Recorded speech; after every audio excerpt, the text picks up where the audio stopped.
property prices are escalating. I think our parents never envisioned how an intermediate link house today can cost over $1 million or $2 million. This makes us think whether our children and our children's children can ever afford to buy their own property someday in the future. And if the average income earners can no longer afford to buy properties, what's going to happen to us, the real estate agents? Our next speaker is presently the Group Managing Director and CEO of Glomac Berhad and the Deputy President of REDA, the Housing Developers Association. He's also a board member and director of several public listed companies, for example, Axis REIT, New Straits Times Press, and Malaysia Property Inc. To speak to us today on whether affordable housing is a reality or just a myth, please put our hands together and help me welcome our distinguished speaker, Yang Berbahagia Datuk Fateh Iskander. Thank you very much, Master Ceremony. I always end up speaking as the last speaker or after lunch, so it's going to be a bit difficult. You guys had a heavy tea, I saw just now.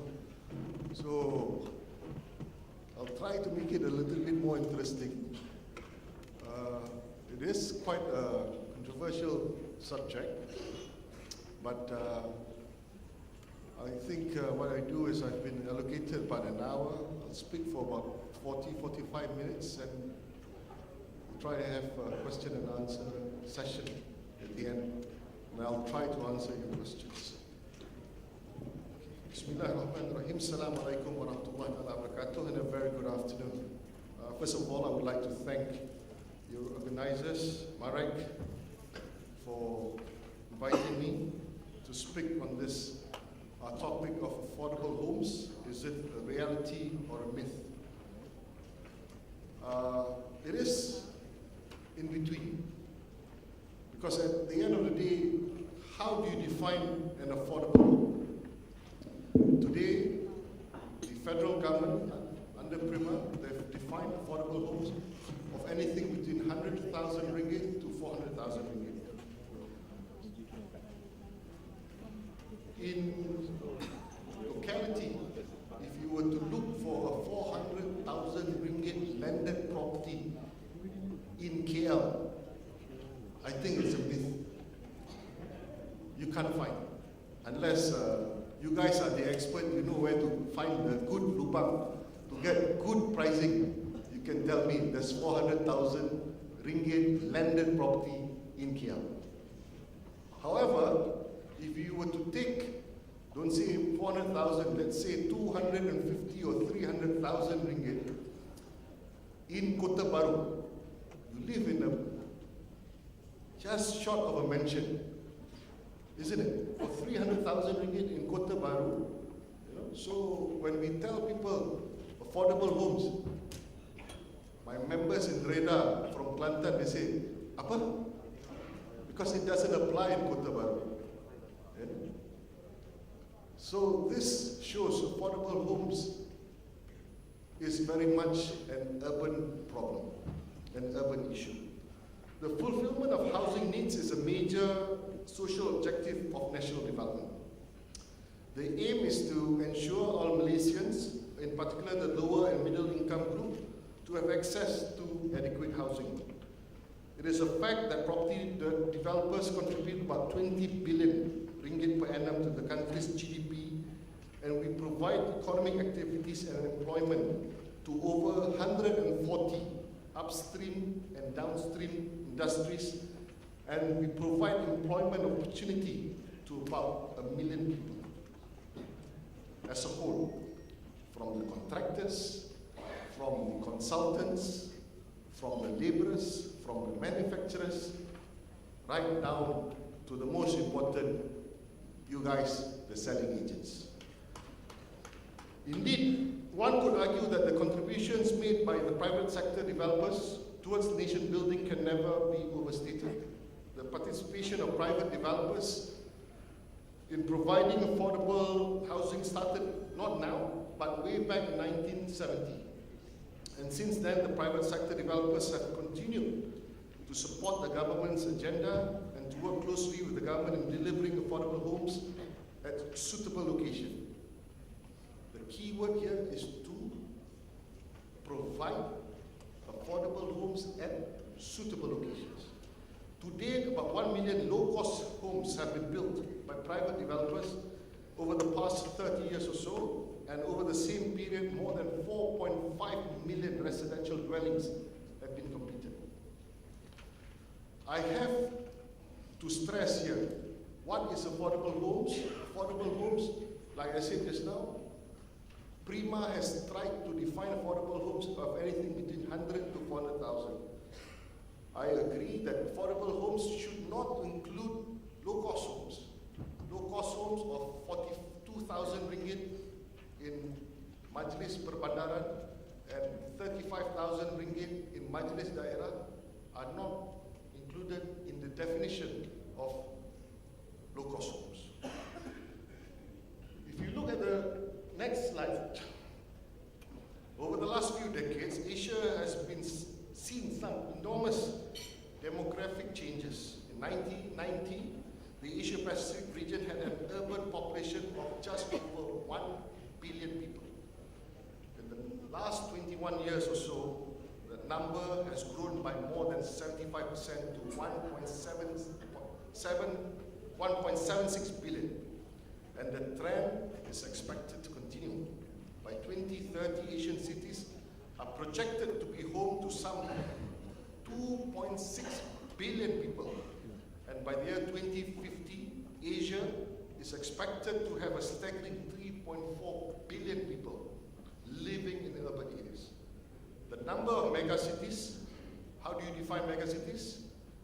United Nations has defined megacities with populations of 10 million people or more, is increasing around the world. And today, more than half of the world megacities are found in Asia. There's 21 megacities in the world, 12 are in Asia. Of course, India and China provides us with some of the biggest megacities in the world. The proportion of Asia's urban population due to urban migration increased from 31.5% in 1990 to more than 42% in 2010. The highest percentage increase, which is 10.7% amongst all regions in the world. It goes without saying that the increasing urban density in many Asian countries due to this rapid demographic change and economic prosperity puts enormous pressure on existing economic, social, resources, environmental structures, something which is also affecting our country, especially as we head towards 2020. In the past 30 years or so, our percentage rate of urbanization has increased from 34.2% in 1980. It has grown to 72% in 2011. So you can imagine, in the last 30 years or so, it has more than doubled. 4 states in particular experienced the highest rate of urbanization, with KL as well as Putrajaya recording 100% rate of urbanization, followed by Selangor and then Penang, where the rate of urbanization is higher than 90%. This point is further illustrated in this next slide, where it includes the state of Johor, where urban migration is also on the rise due to the fast expanding economic activities driven by the continuous efforts by the government to make Iskander Malaysia a reality. Today, Iskander Malaysia is really probably the hottest place. A lot of people, I was outside just now, everybody was asking, hey, do you have anything to sell in Iskander Malaysia? Everybody I meet today will be asking, is there anything? 6 months ago, people didn't ask me whether I have anything to sell in Iskander Malaysia, but now, it seems Iskander Malaysia, everybody wants to go there. The urbanization rate in Johor in the year 2005 was the 6th highest in the country, at 66.5%, and under the 9th Malaysian plan. Okay? We expect by the year 2025, the South Johor, where Iskander is, the conurbation is expected to experience 100% urbanization. with an estimated population of about 3 million people, both as a result of natural growth as well as urban migration. By the year 2020, 7 out of 10 Malaysians will live in urban area, with the population concentrated in the cities that I mentioned above, the 5 cities that I mentioned just now. Currently, 72%, or about 20 million of our total population lives in urban areas. Coupled with the demand for housing is also the demographic growth due to the rapid rate of urban migration and increasing rate of urbanization among Malaysians. The country's population size and average population growth of 2.3% become key factors driving housing demand.